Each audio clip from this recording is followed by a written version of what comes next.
Olá, pessoal! Estamos então em mais um momento de aprendizado. Desta vez eu vou falar sobre a tiragem das casas astrológicas.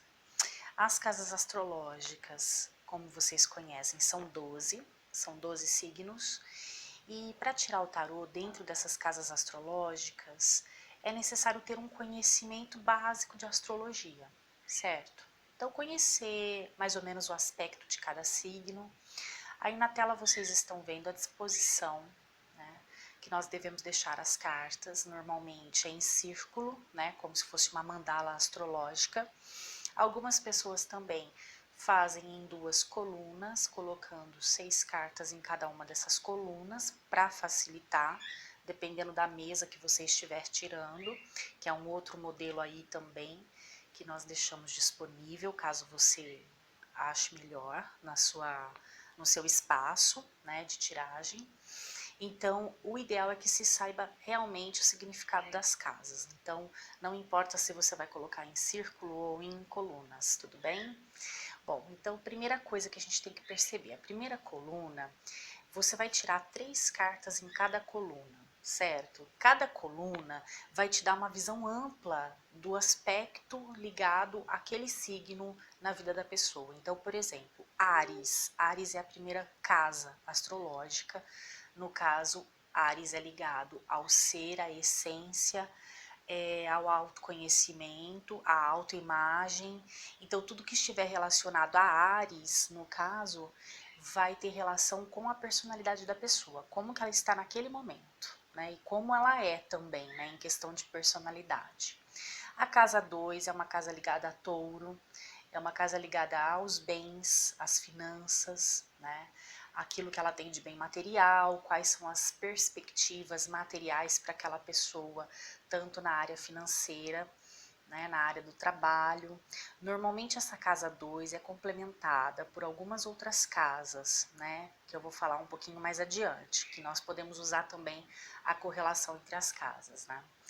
A casa 3 é uma casa ligada a gêmeos, a comunicação, a parte dos estudos, da autoexpressão, de tudo que é ligado a isso, né.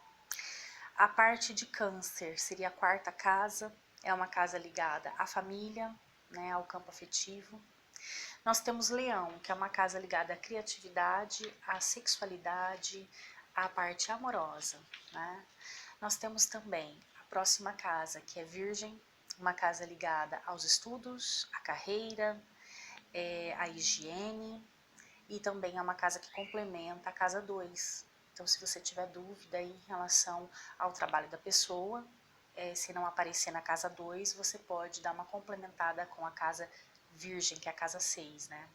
Depois vem Libra, que é ligado aos relacionamentos, tanto de relação amorosa quanto de amigos, né?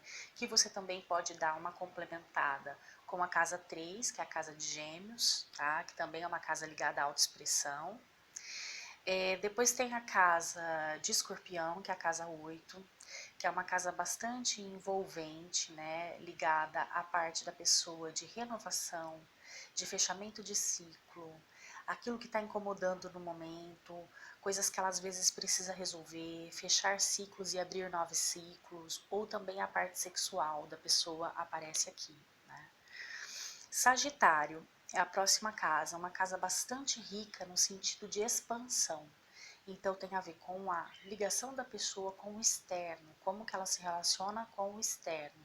E você pode complementar também com a casa 3, que é a casa de Gêmeos, né? E a casa de Libra, que é a casa 7. Então todas elas você pode relacionar, tá?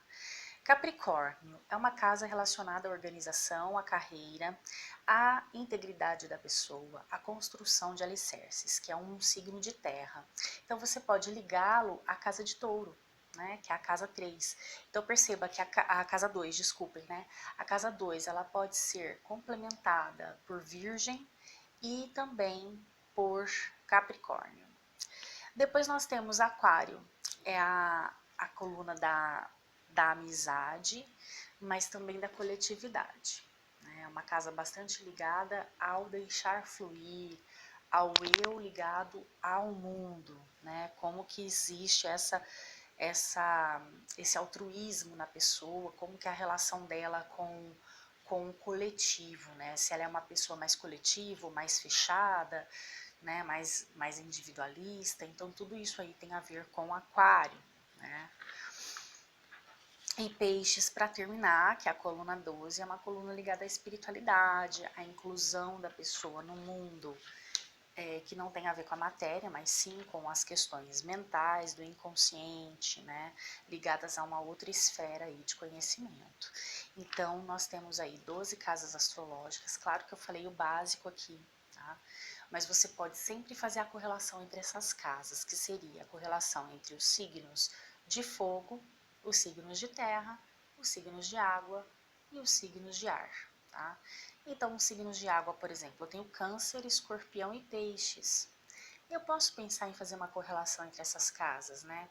Câncer, que é a casa da família, escorpião, que é a casa das feridas que precisam ser cuidadas, que estão acontecendo ali no íntimo daquela pessoa, e peixes, que tem a ver com a sensibilidade, a intuição, a parte mesmo do inconsciente dessa pessoa. Então, quer dizer, todos esses signos de água, eles se complementam em relação à parte da emoção da pessoa e como que anda a vida dela nesses aspectos, né, emocionais, né, ligados mesmo à afetividade dela e ao ser emotivo e o ser de afeto, tá certo? Aí vem os signos de terra, que são Capricórnio, Virgem e Touro. Eu posso também fazer uma complementação entre essas casas, né? Porque todos eles estão ligados ao quê? A sustentação, a parte sólida, que é a parte da terra, né? A parte da terra, tudo que é sólido, tudo que é estável, que tem a ver com bens materiais. Depois, nós temos os signos do ar, que são Libra, na casa 7, Aquário, certo? Que também é um signo ligado à parte mental. E tem o signo Gêmeos. Então, esses três signos são ligados a aspectos mentais, de construção mental, autoexpressão, comunicação, tudo ligado à parte intelectual da pessoa, tá? E da relação dela com o externo, como que ela exterioriza isso, né? Então, é a autoexpressão, o eu e o coletivo, o eu e o outro, né? Como que isso se dá na parte da comunicação e da expressão. Temos também o símbolo de fogo, né, que está ligado aos signos de Leão, né, que é um signo bastante forte, de Áries, que também é ligado a fogo, e de Sagitário. Então, esses três signos estão ligados a realizações, né, seja no campo da autoimagem, seja no campo do parecer e do ser, né? Então são signos bastante ligados ao eu, né? A expressão do eu, a autoconhecimento, a autobusca. Então, para entender a mandala, no caso do tarô, tirado na astrologia, é importante fazer essa correlação com a mandala astrológica, certo? Bom, eu espero que vocês tenham gostado. Qualquer dúvida, estou aqui à disposição. Até nossa próxima aula.